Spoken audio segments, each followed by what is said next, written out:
Iran युद्ध में cease fire कितना टिकाऊ है? अमेरिका कह रहा है कि जब तक युद्ध स्थायी तौर पर रुक नहीं जाता, अमेरिकी सैनिक ईरान के आसपास जमे रहेंगे। उधर लेबनान पर इजरायल ने हमले तेज कर दिए। 200 से ज्यादा लोग मारे जा चुके हैं। ईरान भड़का हुआ है, इसे सीज फायर का उल्लंघन बता रहा है। ईरान यहां तक कह रहा है कि वो हमले के लिए हर वक्त तैयार है। इस कड़वाहट भरे माहौल में कल से सभी पक्ष बैठक करेंगे और युद्ध रोकने के रास्ते तलाशेंगे। ये बैठक कितनी सफल होगी, ये कहना थोड़ा सा मुश्किल है।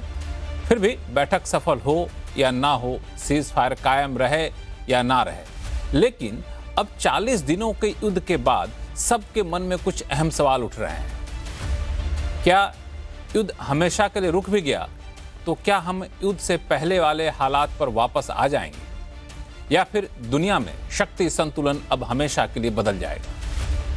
क्या खाड़ी के देश अब अपनी सुरक्षा के लिए अमेरिका पर पहले जितना भरोसा कर पाएंगे? यूएई जैसे देश का निवेशकों की पहली पसंद बने रहेंगे?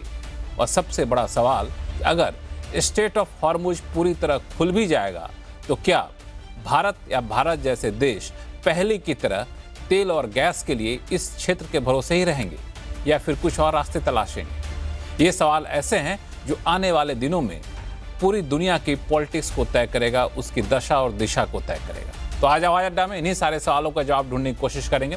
नमस्कार, मैं हूं लक्ष्मण राय और इस चर्चा में हमारे साथ शामिल हो रहे हैं विशेष मेहमान, पूर्व विदेश सचिव शशांक सर हैं, geopolitics expert Narendra Taneja ji हैं, GTRI के फाउंडर अजय श्रीवास्तव साहब हैं, JNU के स्कूल ऑफ इंटरनेशनल स्टडीज़ के प्रोफेसर स्वर्ण सिंह साहब हैं, और लंदन से वरिष्ठ पत्रकार नरेश कौशिक साहब हमारे साथ जुड़ रहे हैं।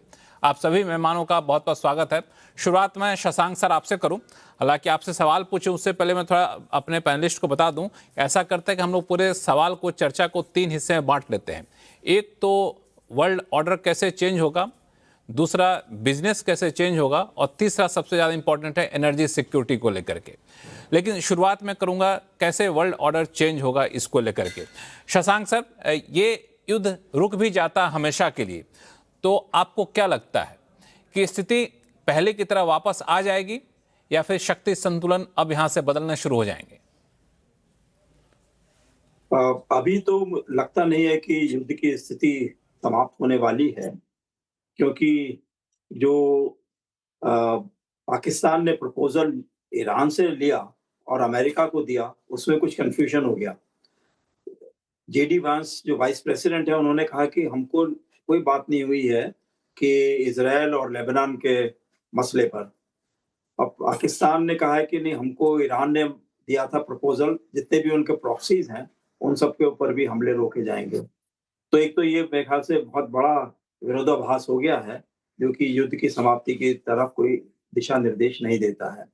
दूसरी बात यह भी है कि जो 15 पॉइंट प्लान था अमेरिका का, जिसमें इस तरह की बातें कही गई थी कि न्यूक्लियर नहीं बनने देंगे, न्यूक्लियर सब जितना भी है उसको हटा देंगे, वहाँ का मटेरियल, और मिसाइल कैपेसिटी खत्म कर देंगे। तो ये सब चीजें जो है ईरान के प्रपोजल्स में, ये बिल्कुल इसके विरुद्ध बातें प्रपोज की गई हैं। तो इसलिए लगता नहीं है, सिर्फ यही है, बात मानी जा सकती है कि अमेरिका को लगा, या डोमेस्टिक उनके यहाँ प्रेशर रहे, या उनके मित्र देशों ने उनको बोला, और चीन की बात कही जा रही है कि उन लोगों ने भी शायद ईरान को समझाया कि इस समय जो है किसी तरीके से मसला थोड़े दिनों के लिए टाला जाए, ताकि अगली बार जब भी बात शुरू होती है तो बातचीत को मौका मिलना चाहिए। मैक्सिमलिस्ट पोजीशन आप लोगों ने रख दी है, उसके बाद में देखते हैं क्या बात बनती है और उसको देखा जाएगा। तो वो अभी मेरे ख्याल से स्थिति बनी हुई है। कल आपने कहा कि मीटिंग होनी है लक्ष्मण जी, अब वो मीटिंग है या नहीं है, कौन कौन आएंगे, वो सब के बारे में क्या, तो उसके बारे में बहुत निर्भर करेगा कि बात आगे बढ़ पाएगी या नहीं।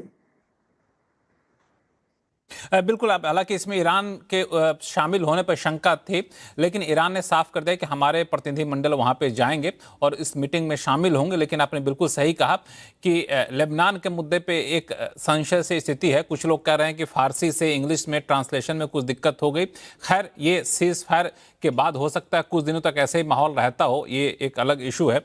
लेकिन मैं सवाल ये है कि अगर सीज फायर सफल हो जाता है, युद्ध विराम को हमेशा के लिए युद्ध रोकने की वार्ता भी सफल हो जाती है, युद्ध रुक भी जाता है, तो नरेंद्र तनेजा साहब, क्या दुनिया फिर से वापस पहले की तरह हो जाएगी?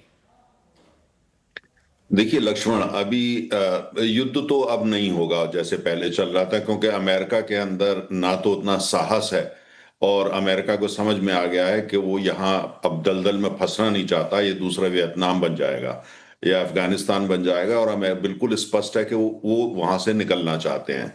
अब ये उनका कहना है कि हमारी फौजें वहां बरकरार रहेंगी, तो वो तो पहले ही है, दशकों से वहां पे उनके अड्डे हैं, फौजें हैं, तो उसमें कौन सी बड़ी बात है।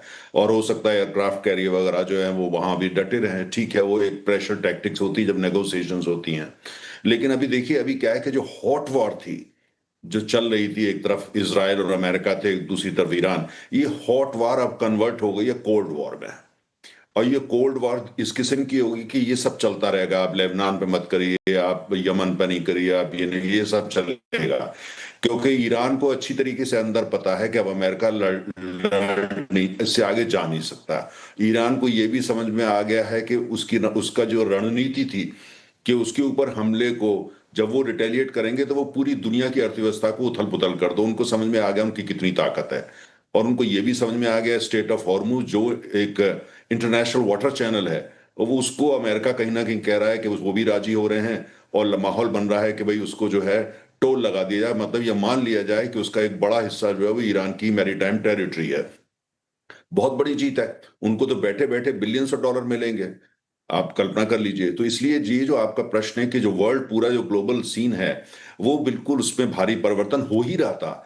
जब से जो हमने देखा है कि जब से अमेरिका कमजोर होने लगा है, और अमेरिका ने ऐसी बातें करी हैं, ग्रीनलैंड ले लेंगे, पैनामा कैनाल ले लेंगे, वगैरह वगैरह, और वेनेजुएला में जो उन्होंने किया, तो अमेरिका कमजोर हो रहा है। और दूसरी तरफ यह है कि अभी जो है, अगर आप ध्यान से देखते हैं, तो अभी जो बाकी ताकतें हैं, जिसमें चाइना है, भारत है, रशिया है, यूरोपियन यूनियन है, ये इनमें से कोई भी देश अभी इतनी उस स्थिति में नहीं पहुंचा है कि अमेरिका को जाकर के उसकी जगह ले पाए। लेकिन इतना ये जो भी हो रहा है, चाहे जो यूक्रेन में हुआ, रशिया कमजोर हुआ, उसका फायदा किसको हुआ? चीन को हुआ। जो ईरान को लेकर के हो रहा है, अगर आप बहुत ध्यान से देखते हैं, उसका फायदा सबसे ज्यादा बैठे बिठाए, बिना हाथ हिलाए, हाथ तो छोड़िए, बिना उंगली उठाए, चीन को फायदा उसका हो रहा है। तो ये जो नया वर्ल्ड ऑर्डर बन रहा है, ये अभी ऐसा नहीं है कि अमेरिका को आप खारिज कर दें कि अमेरिका जो है, अमेरिका अभी बड़ी ताकत रहने वाला है, क्योंकि उसकी अर्थव्यवस्था बड़ी है, उसकी फौजी ताकत बड़ी है। लेकिन दूसरी तरफ जो है, ये भी हकीकत है कि चाइना जो है, जिस गति से पहले राइज कर रहा था, उसको थोड़ा पुश मिल रहा है। उसको जो है काफी हद तक देखें तो पीछे से हवा जो उसके विपक्ष में चल रही है। लेकिन जो सबसे बड़ा प्रश्न यह है कि ऐसी स्थिति के अंदर जो नई दुनिया बन के आएगी, मेरा मानना है, जो हमने ईरान को लेकर के देखा, हमने पहले यूक्रेन को लेकर के देखा है, हमने जो वेनेजुएला में देखा है, इस तरह के जो नज़ारे हैं, जो सीन है, डिस्टर्बिंग, डिसरप्टिव, ये अब रहने वाले हैं 10-15 साल। तो ये दुनिया अब आपके सामने है। ये अपॉर्चुनिटीज भी क्रिएट करेगा भारत जैसे देश के लिए, और मुश्किलें भी क्रिएट करेगा। जो मिडिल ईस्ट में हो रहा है, नया मिडिल ईस्ट जो बनेगा, वहां पे भारत के लिए अपॉर्चुनिटीज भी क्रिएट होंगी। मेरा मानना है अगर हम जाकर के उनका फायदा उठा सकें, हम थोड़ा बड़प्पन दिखा सकें, हम अपनी डिप्लोमेटिक स्किल्स को नए लेवल पे ले जा सकें, और एक नया डिप्लोमेटिक माइंडसेट लेके आ सकें, तो हम उससे लाभ भी उठा सकते हैं। दूसरी तरफ यह है कि दुनिया जो है, जिस तरह की दुनिया की हमको आदत पड़ गई थी सेकेंड वर्ल्ड वॉर से, खास तौर से जब से सोवियत यूनियन कोलैप्स हुआ, वो दुनिया जिसमें बड़ा कंफर्ट था, यूरोप वाले वाइन एंड चीज में मस्त थे, बाकी देशों को जो इंटरनेशनल ऑर्डर की बात किया करते थे कि अमेरिका संभालता है, वो सब तो अब खत्म हो चुका है। ये नई दुनिया है जिसमें हिंसा है, जिसमें कोई कानून नहीं है, जिसकी लाठी उसकी भैंस है, और जिसमें ताकत है वो अपने लिए अपना स्पेस क्रिएट करे। तो मुझे लगता है ये दुनिया आने वाले समय में, इसमें बहुत तूफान रहेगा, बहुत हिंसा रहेगी, बहुत उथल पुथल रहेगी, और जो ताकतवर होगा और होशियार होगा, वो तो अपना फायदा निकल जाएगा। लेकिन कुल मिलाकर के ये सोचो कि नहीं तो सबको न्याय हो, ही।